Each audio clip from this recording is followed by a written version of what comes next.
Mak-mak bila jumpa kawan? Ya? Yati, astagfirullah. Lama tak jumpa. Nampak kurus sikit lah kau. Aku dah tak jam dah. Kurus lah. Tak cukup duit Nampak susut lah Yati. Last kita jumpa masa kedua kahwin. No ke? Kan?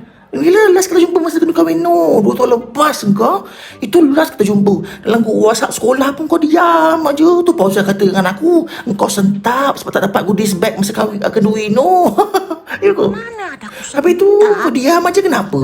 Apa yang tak kena kenapa? Cuba cakap dengan aku.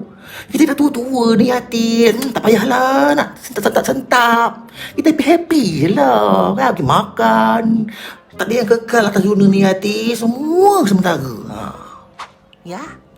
Hai, Sehat ke? sihat. Ya? Hati. Sekecil ni pun ada juga. Ini cucu kau yang nombor 3. Muka bapak dia. Muka macam muka hero filem Hindustan. Dia cakap Melayu ni ya. Cakap orang putih aja. Tak cakap Melayu. Muka macam Jawa. What is your name? Hello. What is your name? Idris. Oh, Idris. Ingatkan John. Cakap orang putih. Ingatkan nama John. Salam. Segeri salam. What you want? Chocolate.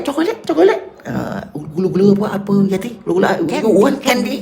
You want candy? Take Idris. Don't shy. Your nenek memang kedekut. This nenek ya tak kedekut. Kopok.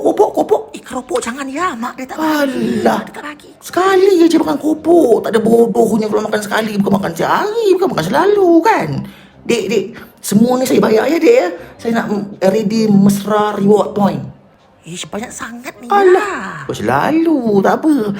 Mesra point aku banyak. Aku nak redeem. Mesra point apa tu ya? Kalau kau ngisi minyak dekat Petronas, kau gunalah app Settle. Boleh collect point. Point tu nanti kau boleh redeem. Buat beli minyak ke, beli jajan-jajan ke. Barang-barang dalam Petronas ni. Ni aku bayar ni.